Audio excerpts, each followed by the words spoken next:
Y es importante recordar que de las causas más frecuentes de paro cardíaco en pediatría es la evolución muy probablemente de un choque no tratado, un problema circulatorio y o algún problema respiratorio no tratado. Generalmente no tratado o quizás si están en una terapia intensiva, pues refractarios al tratamiento o con a veces eventos súbitos.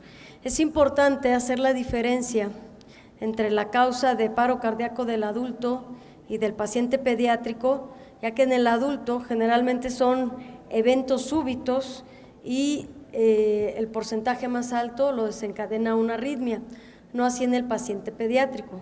Sin embargo, actualmente en las series que existen y sobre todo en el Registro Nacional de Estados Unidos, pacientes pediátricos, se ha estudiado ya que aproximadamente un 10 a un 15% pueden tener fibrilación ventricular o taquicardia ventricular como evento inicial del paro cardíaco, y obviamente las arritmias en el transcurso de la RCP pues van en incremento y se tienen que tratar para mejorar la sobrevida. Por lo tanto, el paciente pediátrico que se para, pues normalmente es un paciente que ya lleva antes del paro cardíaco pues un tiempo de hipoxia o de hipoperfusión. Muy bien.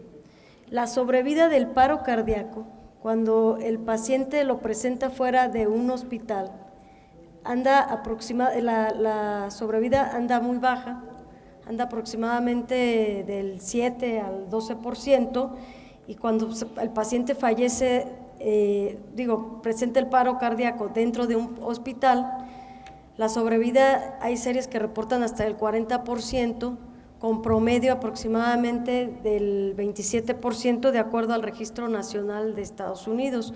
Desafortunadamente en México pues no tenemos un reporte a nivel nacional, generalmente los hospitales tienen sus casuísticas. ¿Cuál es la meta cuando uno reanima a un paciente posterior a que presenta un paro cardíaco, que el paciente presenta pulso? La meta es mejorar la sobrevida. Las primeras 24 horas son muy importantes y sobre todo las primeras 6 horas también, y ahorita vamos a ver por qué, son muy importantes, ya que la mortalidad que tenemos a las 24 horas puede ir en incremento, aunque el paciente haya recuperado el pulso en forma inmediata.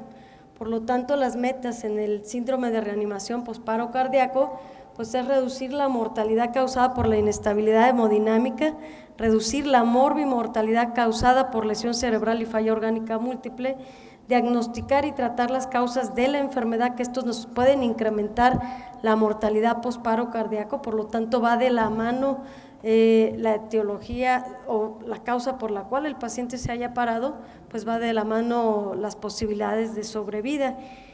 Y si el paciente es un paciente que es recuperable, pues es importante facilitar el ingreso a una unidad de cuidados intensivos para mejorar su sobrevida, sobre todo su pronóstico neurológico. Muy bien. El paciente que se reanima cuando ya presenta circulación espontánea, pues es importante recordar que el paciente que se para pues pasa por estas 4 fases. La fase preparo de la que les estaba hablando es muy importante para el pronóstico neurológico. ¿Cuántas horas pasó hipoperfundido ese paciente? El tiempo de paro cardíaco sí es importante, ya que el paciente en ese momento, el paro cardíaco no tratado, no está recibiendo flujo. Es importante qué tanto tiempo llevó esta fase. Y obviamente recordar que durante la reanimación cardiopulmonar el flujo que estamos dando es bajo flujo. Lo que nosotros vamos a tratar de estos pacientes es el evento post-resucitación pero nuestro pronóstico neurológico y la sobrevida en las siguientes 24 a 72 horas depende mucho de las 3 situaciones anteriores. Dentro de la fisiopatología del paro cardíaco, se toma, o uno de los objetivos es mejorar el pronóstico de la lesión cerebral, ya que los órganos que son de una tasa metabólica o de un flujo mucho más alto y que sufren más son cerebro, corazón. Por lo tanto, cerebro es vital que nosotros lo reanimemos bien, que tengamos una RCP de alta calidad para mejorar el pronóstico neurológico. Es importante recordar que cuando el paciente está en anoxia, que nosotros empezamos nuestra RCP, pues recordar que hay liberación de mediadores bioquímicos que nos van a incrementar la lesión cerebral y que está dada por glutamato y es mediada por receptores NMDA. Recordar el aumento que hay del calcio intracelular, lo cual va a precipitar la apoptosis y la muerte neuronal. Por lo tanto, sí es importante recordar todos estos detalles, sobre todo para los pacientes que nosotros vamos a reanimar en el evento de posparo inmediato. Eso pasa en cerebro. ¿Qué pasa en todos los órganos? Si eso pasa en cerebro, es importante recordar qué es lo que está pasando en el resto de los órganos. Pues en el resto de los órganos también va a haber lesión celular, muerte celular. ¿Por qué? Porque se activa el metabolismo anaerobio, hay un desbalance entre la disponibilidad y el consumo de oxígeno, lo cual nos va a potenciar la liberación de radicales libres, que nos va a potenciar la lesión a diferentes órganos, y sobre todo también a nivel cerebral, ¿sí? Se activa la bomba ATP calcio, sodio, esto va a incrementar la muerte neuronal y obviamente toda esta liberación de mediadores pues nos va a llevar a una falla energética, lo que nos va a dar edema tisular, se va a activar la cascada de la inflamación y nos va a desencadenar lesión a nivel microcirculatoria, a nivel también del sistema hematológico, se puede montar la respuesta a una coagulación intravascular diseminada. Nos puede dar también lesión endotelial, lo cual se va a manifestar como fuga capilar. Todo esto, que se monte toda esta respuesta, ¿de qué depende? De los factores que ya habíamos hablado, del tiempo de hipoperfusión previo al paro cardíaco y obviamente del tiempo del paro cardíaco. Entonces, la liberación de mediadores proinflamatorios, pues es la activación de neutrófilos, del complemento de interleucinas, factor de necrosis tumoral, agregación plaquetaria. Y bueno, en el síndrome posparo cardíaco, ¿cuál es el comportamiento del flujo sanguíneo cerebral? Pues la restauración de la disponibilidad de oxígeno nos va a potenciar la lesión que se conoce como isquemia reperfusión. Por lo tanto, la restauración de la disponibilidad de oxígeno genera radicales libres de oxígeno que van a exacerbar la lesión celular. El desbalance entre la producción incrementada de radicales libres y producción de óxido nítrico disminuida, ¿sí?, va a activar mediadores adicionales que en lugar de que el paciente esté con lechos con vasodilatación, pues va a haber vasoconstricción, lo cual va a potenciar la lesión secundaria por isquemia. Entonces, en el síndrome posparo cardíaco, pues la isquemia reperfusión juega un papel muy, muy importante y sobre todo juega un papel tan importante que es el responsable de que el paciente se evolucione a una falla orgánica múltiple. Estas son las fases. La fase inmediata en la que el paciente recupera la circulación, los latidos, es la fase temprana, son 20 minutos de sobrevida.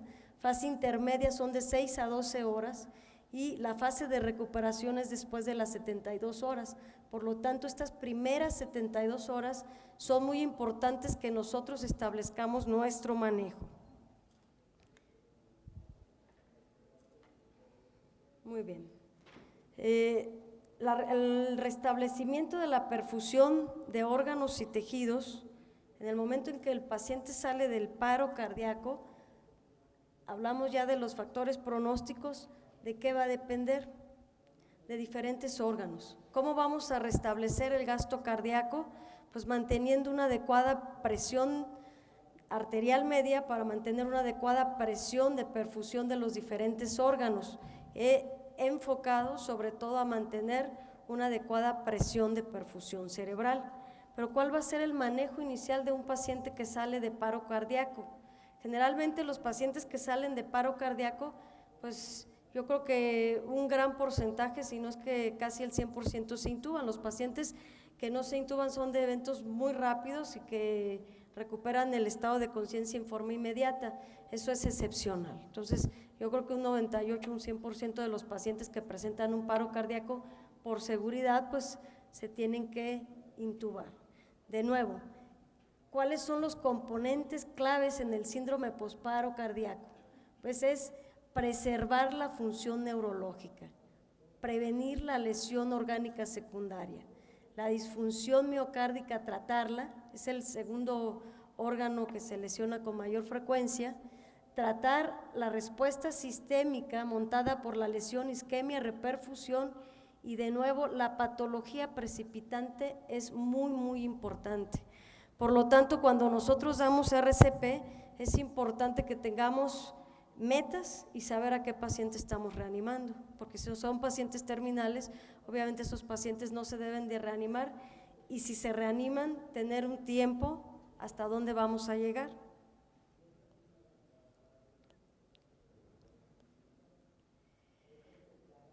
Objetivos principales: mejorar la disponibilidad de oxígeno, que la disponibilidad sea adecuada.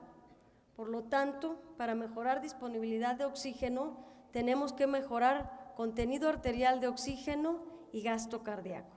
Vamos a hablar del sistema respiratorio en el posparo inmediato, cómo lo vamos a tratar.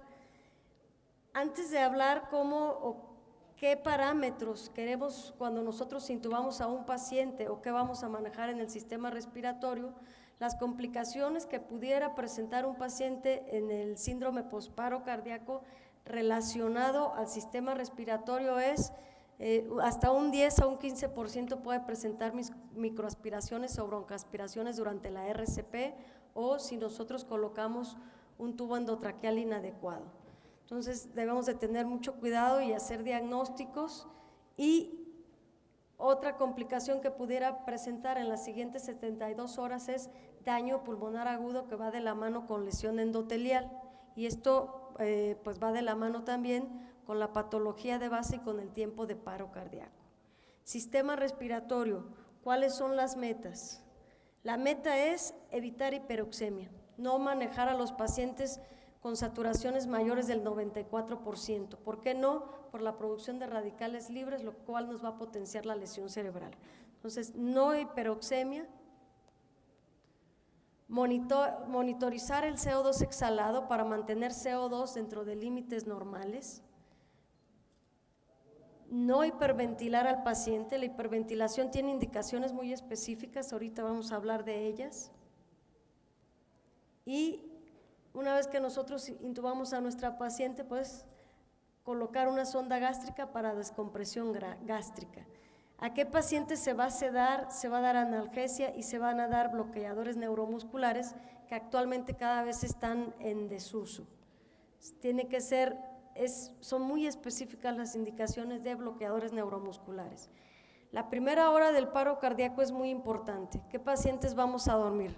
Si la patología de base me obliga a que este paciente tiene que estar bajo sedación, analgesia, y como les mencionaba hace rato el doctor Correa, estamos con parámetros demasiado altos y el paciente está despertando y necesito relajarlo, pues sería una indicación específica.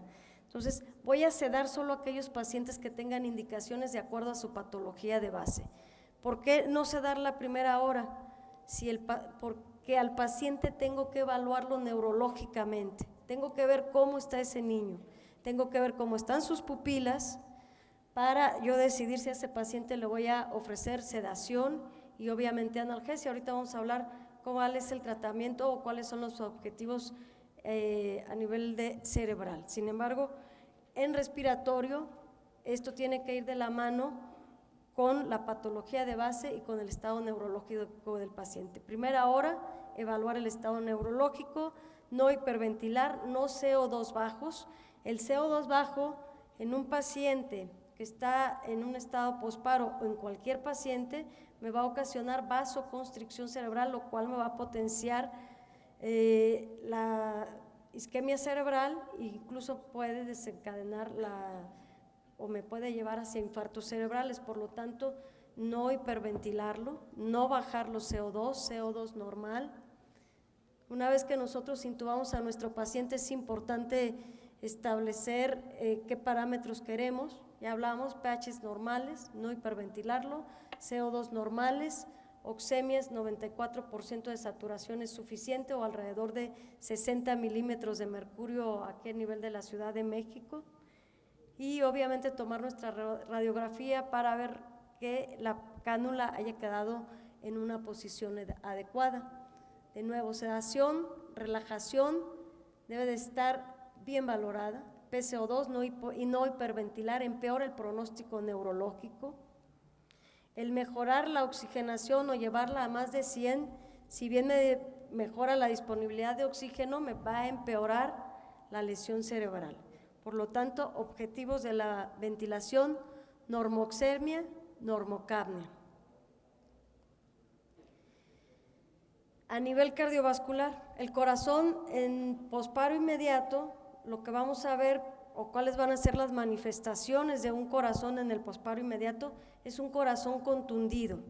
Y lo que se ha observado en estudios animales y obviamente también en adultos, y en niños también, es hipoquinesia global del corazón. Por lo tanto, pues debe de ir enfocada, si el niño tiene clínica de bajo gasto cardíaco, debe de ir enfocada a mejorar el gasto cardíaco y esperar a que ese corazón se vaya a recuperar. Corazón posparo cardíaco en 24, 48 horas tiene que mejorar su función. Por lo tanto, para mantener adecuado gasto cardíaco, es ofrecer una adecuada disponibilidad de oxígeno, tiene que estar bien precargado el paciente.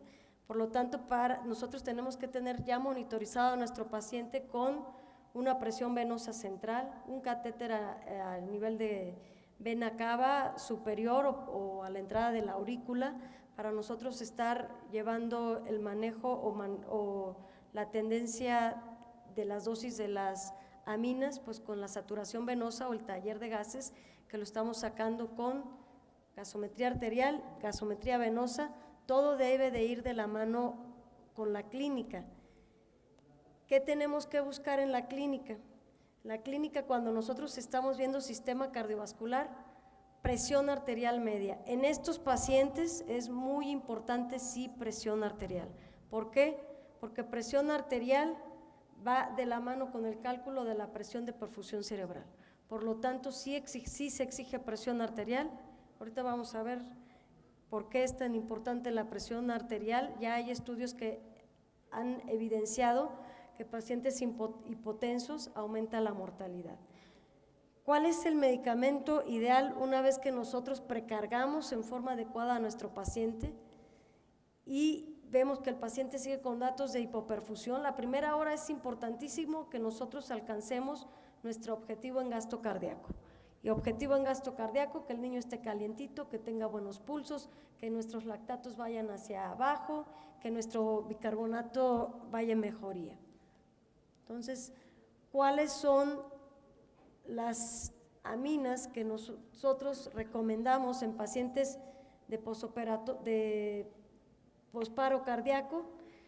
No hay ninguna amina recomendada, lo importante es saber los efectos secundarios que estas producen, ahorita vamos a hablar de ellas, y la evaluación clínica de estos pacientes tiene que ir de la mano con laboratorio y con ecocardiografía, puede ir de la mano o lo tenemos que hacer, sí, pero la clínica es más importante, ¿sí? Entonces podemos hacer un ecocardiograma para ver la función cardíaca, electrocardiograma, ya que estos pacientes pueden presentar arritmias, la radiografía para ver el índice cardiotorácico, biomarcadores, electrolitos.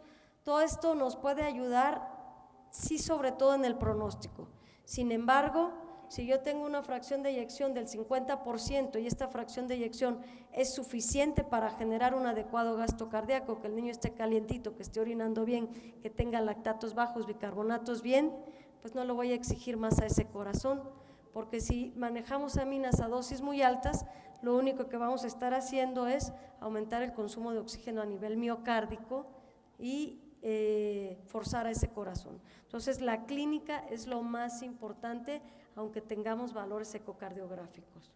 Descartar las H's y las T's que me pudieran estar empeorando el gasto cardíaco, evitar hipoxemia, evitar hipotensión. Es muy importante estas dos situaciones. ¿Y qué aminas son las que se recomiendan? Depende del efecto que estemos buscando. Si nosotros queremos al paciente mejorar la presión arterial y no tanto inotropismo, pues estamos hablando de dosis vasoconstrictoras de vasoactivos. Por lo tanto, es importante conocer que norepinefrina es más alta. Sin embargo, adrenalina es una amina que nos está dando los dos efectos, tanto vasoconstrictora como más potente inotrópica que norepinefrina. Por lo tanto, una de las aminas de elección es adrenalina, vigilando siempre efectos secundarios. Acuérdense que esta aumenta la producción de lactato, mucho más que las demás, y aumenta el consumo de oxígeno a nivel miocárdico. Sin embargo, si esta amina es la que a mí me mejoró la hemodinamia del paciente, esta amina es la que vamos a sostener. Recordar las dosis. Lo ideal es no pasar de 0.3 microgramos por kilo minuto. Si requiero presión arterial, mayor presión arterial, tengo que pensar en norepinefrina. Si lo que quiero es un inotrópico, recordar que dobutamina sí es un buen inotrópico, pero nos puede ocasionar taquicardia, por lo tanto que tengo que evaluar este efecto secundario en mi paciente. Si mi paciente está muy vasoconstreñido y está con bajo gasto cardíaco por inotropismo, quiero vasodilatarlo, pues recordar milrinona es un inotrópico muy bueno, ya que también mejora el lusitropismo. Sin embargo, tiene que estar bien precargado el paciente, porque uno de los efectos secundarios puede ser vasodilatación sistémica, lo cual me puede condicionar hipotensión arterial. Y si mi problema son resistencias altas en la disfunción cardíaca, pues podemos utilizar nitroprusiato de sodio siempre y cuando el paciente tenga una presión arterial media o una presión arterial sistémica alta. ¿Por qué? Porque lo que menos queremos es que el paciente se vaya a hipotensar. Los objetivos es presión arterial media adecuada para conseguir una presión de perfusión cerebral y del resto de los órganos. Y bueno, hace rato ya les mencionaba cómo voy a evaluar el gasto cardíaco clínicamente, ¿sí? Resolución de la acidosis láctica, resolución de la acidosis metabólica, saturación venosa de oxígeno hacia la normalización. Este es un paciente que se estaba monitorizando incluso con presión intracraniana, CO2 exhalado. Generalmente a mí me gusta poner los pies como parte de la perfusión. ¿Por qué? Porque cuando alcanzamos las metas en gasto cardíaco, los pies tienen que estar calientitos y con pulsos bastante buenos. Muy bien, este artículo es un artículo que recién salió ahora en junio y es de los pocos artículos que existen en niños, ya que la mayoría de los datos en síndrome posparo cardíaco, incluso en paro cardíaco, la mayoría de los datos en niños y las guías de tratamiento pues están basadas en adultos y se extrapolan a los pacientes pediátricos. Y en este artículo, lo que se vio en un análisis retrospectivo fue que los pacientes que cursaban con hipotensión incrementaba en forma muy importante la mortalidad, pero no solo la mortalidad comparada con pacientes que no tuvieron hipotensión, sino también tuvieron peor pronóstico neurológico. Por lo tanto, este artículo nos refuerza aún más todavía que nuestros objetivos, sobre todo fue en las primeras 6 horas, que nuestros objetivos deben de ir hacia presión arterial media, para tratar de mejorar tanto la sobrevida como el pronóstico neurológico. No podemos dejar de lado el manejo de líquidos y electrolitos. Nuestro paciente tiene que estar euvolémico y evitar hiperglucemia, evitar hipoglucemia. ¿Por qué? Porque empeoran el pronóstico neurológico. ¿Cómo las voy a tratar? Un adecuado aporte de glucosa a pacientes hipoglucémicos, y si requiere bolos, pues bolos, y valorar insulina en aquellos pacientes que lo requieran, pero con sumo cuidado, ¿sí? Esta es una recomendación 1 nivel C. Entonces es muy importante que nuestro paciente no nos haga hipoglucemia.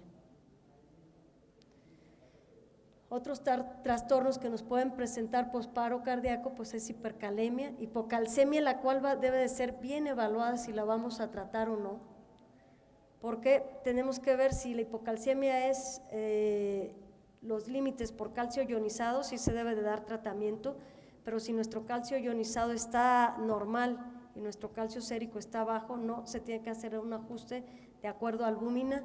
¿Por qué? Porque la administración de calcio nos va a potenciar la lesión cerebral. Por lo tanto, se debe de evaluar bien, tratar trastornos electrolíticos, obviamente, para evitar arritmias en el posparo inmediato.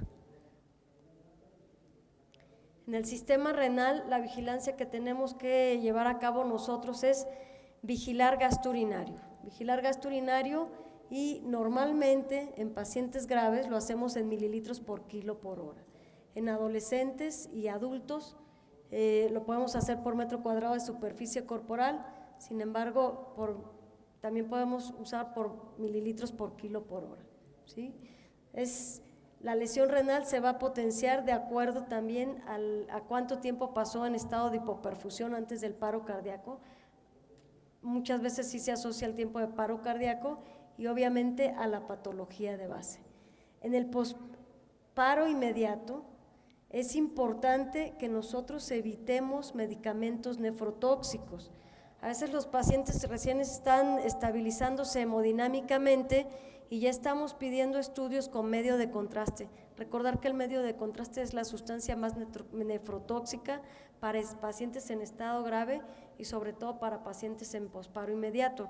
Si el estudio es imprescindible para dar un tratamiento, sí se tiene que hacer, ¿sí? Entonces se debe de valorar riesgo sobre beneficio.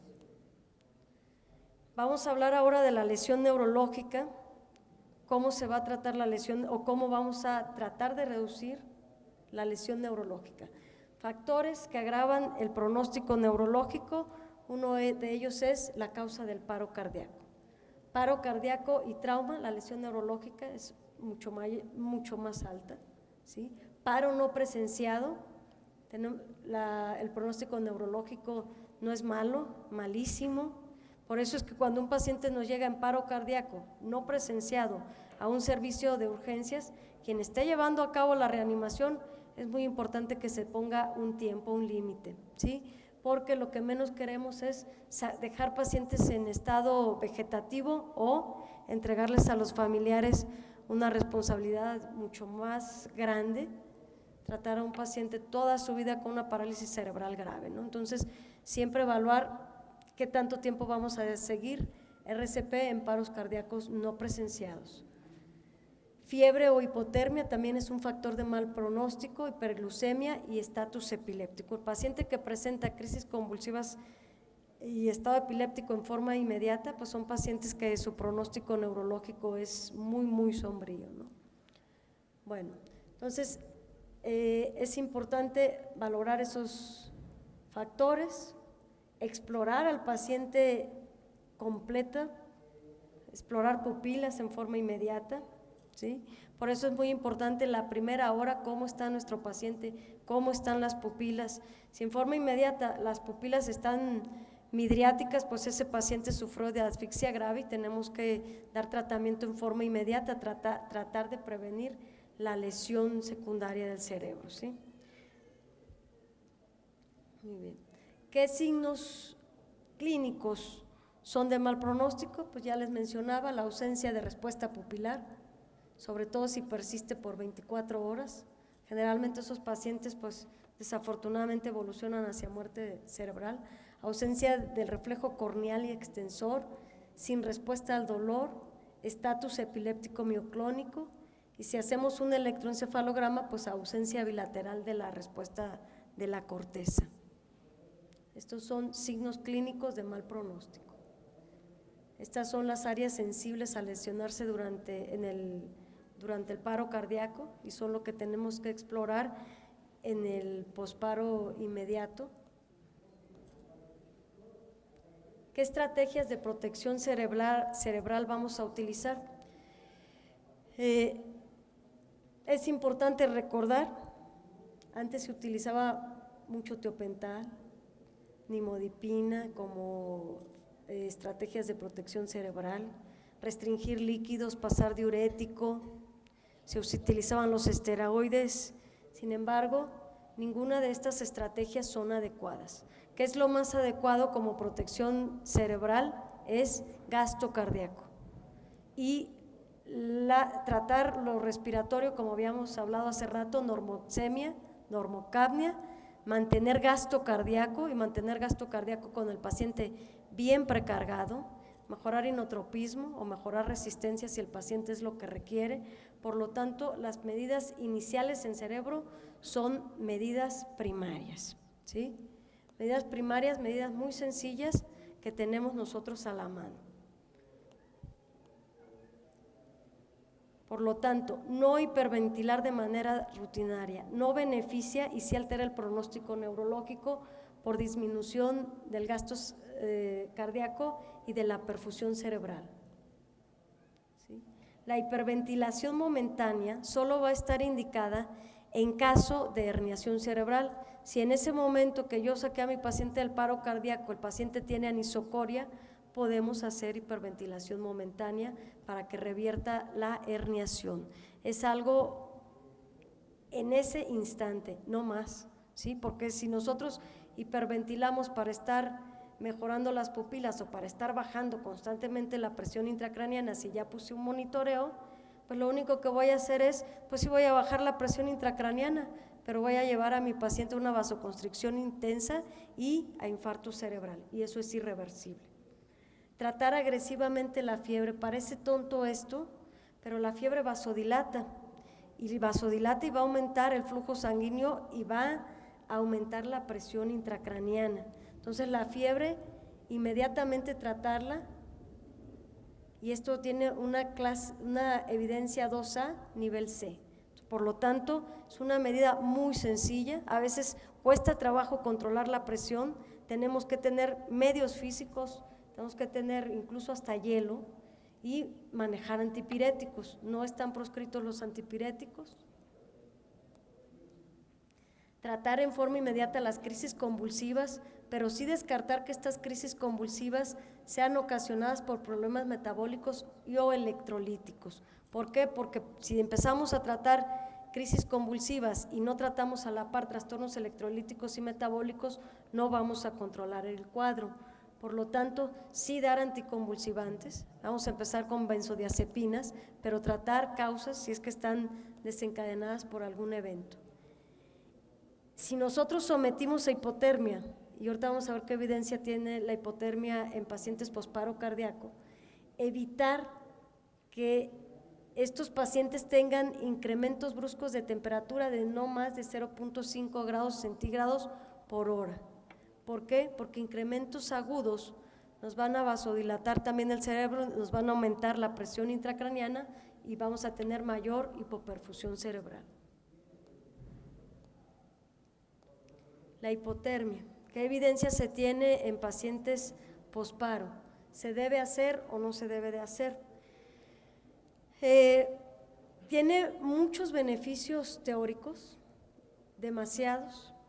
Uno de ellos es, ya habíamos hablado del glutamato, la hipotermia disminuye la liberación de glutamato, atenúa la apoptosis, por lo tanto disminuye la la muerte neuronal, la disminuye la formación de radicales libres, disminuye la adherencia de leucocitos al endotelio y tiene efectos selectivos antiinflamatorios y sobre la necrosis y la apoptosis. Por lo tanto, tiene muchos efectos teóricos pues que se antojaría hacer a todos los pacientes hipotermia. Sin embargo, pues todavía faltan ensayos clínicos aleatorizados en pacientes pediátricos. Esto está muy evidenciado en adultos y sobre todo en adultos que se paran por fibrilación ventricular. ¿Cuál es la temperatura que se recomienda cuando nosotros iniciamos hipotermia y en qué momento se debe de iniciar la hipotermia? Lo ideal es iniciarla en la primera hora. Si nosotros en la primera hora decidimos que nuestro paciente está con compromiso neurológico importante yo espero que esa lesión se vaya incrementando conforme van pasando las horas, pues si se decide ya someter a hipotermia, lo recomendado es entre 32 y 35 grados. Actualmente ya hay estudios que refieren que 34 grados es suficiente mantener al paciente. Sin embargo, si nosotros, estos son referencias en pacientes pediátricos, hay un ensayo que se inició en el 2008 y se terminó en el 2010. Sin embargo, si nosotros decidimos enfriar a nuestro paciente, pues sí tenemos que saber cómo lo vamos a enfriar. Desafortunadamente, aquí en la República Mexicana sí está el dispositivo para llevar a hipotermia a los pacientes, sin embargo es un recurso que es caro, sí se tiene en hospitales privados, pero se puede hacer de manera por medios físicos, sí y no, depende. Si yo a mi paciente lo voy a meter a hipotermia y no tengo el dispositivo para enfriarlo, pues es importante que en el momento en que decidamos el recalentamiento no aumente la temperatura más de 0.5 grados por hora. Por lo tanto, ¿cómo le voy a hacer? Pues se tiene que estar muy pegado a la cabecera del paciente si lo decidimos nosotros enfriar con hielo y con medios físicos. El detalle de tener el dispositivo de hipotermia es que nosotros podemos controlar el tiempo en que le estamos bajando la temperatura y podemos controlar el recalentamiento, que es el que nos puede dar mucho mayores efectos secundarios. Este es un protocolo que se sigue en Pittsburgh, protocolo de enfriamiento de los pacientes. Se tienen que enfriar pues rápidamente para llevar a 33, 35 grados o hasta 32 grados algunos. Recordar que la hipotermia se puede acompañar de efectos secundarios importantes a nivel sistémico y electrolítico, por lo tanto tenemos que tener controles de todos estos factores. Entonces este es el protocolo que se sigue en Pittsburgh y ellos lo mantienen de 24 a 72 horas y empiezan el recalentamiento 0.5 grados por cada 2 horas hasta llegar a 35 grados, ¿sí? Entonces la inducción es muy importante, el recalentamiento es muy importante y obviamente no dejar que el paciente se vaya a hipertermia. Este es el estudio del que les hablaba que se reportó en el 2010, es un estudio retrospectivo que terminó en el 2006 y pues ellos refieren que el 91% de sus pacientes que cayeron en paro cardíaco fue por asfixia, ¿sí? 55% fue intrahospitalario y refieren pues que observaron ellos beneficio en el pronóstico neurológico, que la mortalidad fue similar en ambos.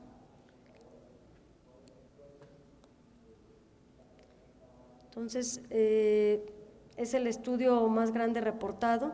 Ellos recomiendan el uso de hipotermia con los cuidados que se debe de tener. Entonces, no hay un método ideal de enfriamiento y de recalentamiento, sí es importante tener los dispositivos, sí lo es. Cuando se empieza a enfriar al paciente, uno de los efectos secundarios que podemos presentar son temblores intensos, los cuales se deben de evitar con sedación e incluso en ocasiones relajantes neuromusculares.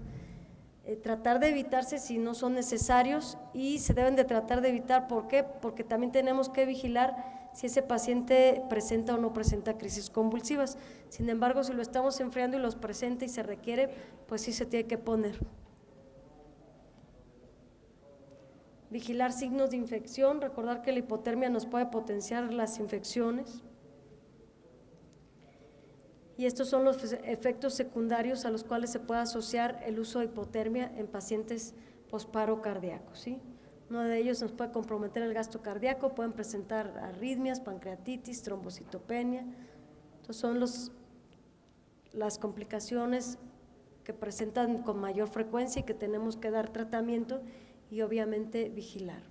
Entonces, considerar hipotermia terapéutica en quiénes, pacientes comatosos después de la resucitación. Esta es una recomendación 2B con nivel C. Adolescentes resucitados de paro cardíaco súbitos, presenciados fuera del hospital o con fibrilación ventricular, que es lo mismo que para adultos. La clase de evidencia es 2A, nivel C. Y bueno, les voy a presentar 2 escenarios que sí está, para que vean ustedes qué tan importantes son los eventos preparo cardíaco, ¿no? Este es un masculino de 15 años de edad, nefrópata crónico, que tuvo eventos de peritonitis durante los últimos 3 meses, 15 horas previas al evento de paro, fue que ingresó por peritonitis bacteriana, presentó el paro cardíaco, fue presenciado y en forma inmediata presentó crisis convulsivas y fue precedido también por crisis convulsivas. La RCP fue solo de 4 minutos y solo requirió una dosis de adrenalina. Entonces, por tiempo, ¿yo qué espero de este paciente? Espero que su neurológico, cuando lo despierte, porque en este caso, si el paciente está convulsionando, lo tengo que dormir. Cuando lo despierte, pues este paciente tiene que tener un adecuado neurológico. Si yo di una RCP de alta calidad y solo fueron 4 minutos de RCP. Entonces, algo muy importante con él, pues que tuvo cambios bruscos de su presión arterial, llegó hasta 200 milímetros de mercurio, antes de intubarse, de presentar el paro, perdón, tuvo uremia, el pH al momento del paro cardíaco fue de 7,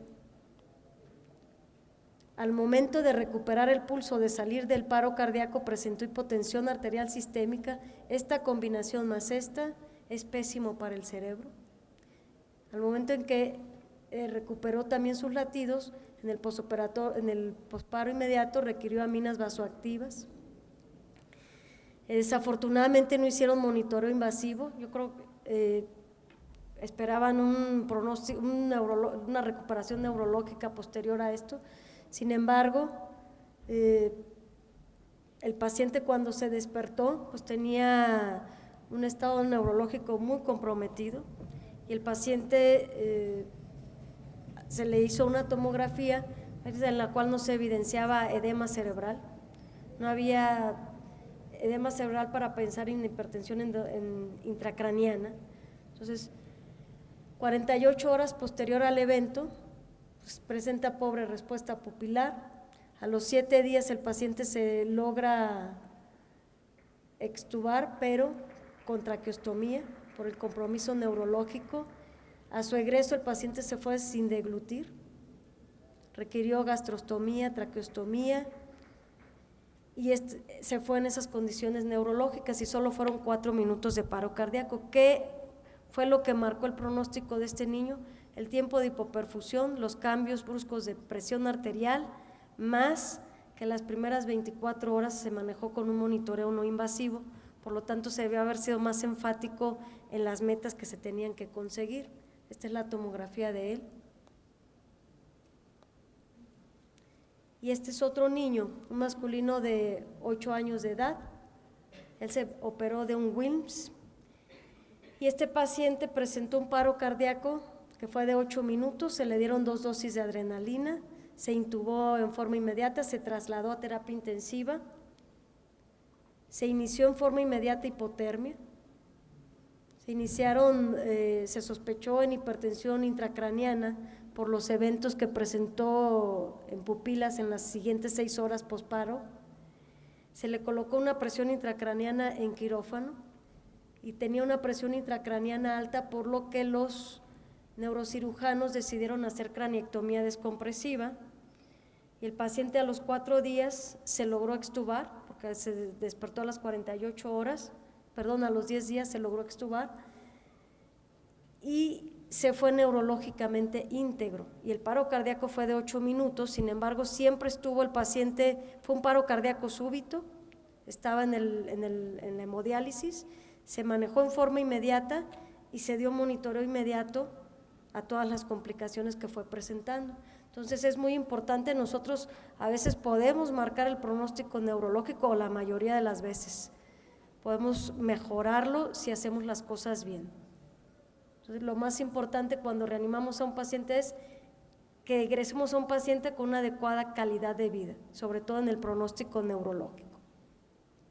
Esta es la tomografía de este último paciente, donde vemos que si hay edema cerebral moderado, hay borramiento de las circunvoluciones. Y bueno, conclusiones, en pacientes con soporte posparo cardíaco, es importante tratar el periodo de inestabilidad hemodinámica, ya que el riesgo de desarrollar disfunción orgánica múltiple es alto. La meta es el tratamiento a cada complicación que vaya presentando, evitar el daño neurológico, dar intervenciones tecnológicas si contamos con ellas, y una de ellas es valorar el uso de hipotermia, ¿sí? No existe un consenso o medidas estandarizadas para el manejo óptimo post-resucitación en niños. Las recomendaciones están basadas en estudios animales y en datos extrapolados de adultos o experiencia clínica. Los cuidados posparo han disminuido la mortalidad causada por inestabilidad hemodinámica y han disminuido la morbimortalidad de la falla orgánica múltiple y de la lesión cerebral. Muy bien, no hay terapias que hayan demostrado la mejoría en el pronóstico neurológico, solo en pacientes adultos se ha demostrado lo que es la hipotermia. La asfixia está asociada a un pobre pronóstico y en modelos animales pues sí se ha observado beneficios neurológicos con hipotermia leve. Por lo tanto, se requieren de estudios clínicos en hipotermia terapéutica todavía que evalúen viabilidad, seguridad y eficacia. Bueno, pues muchas gracias.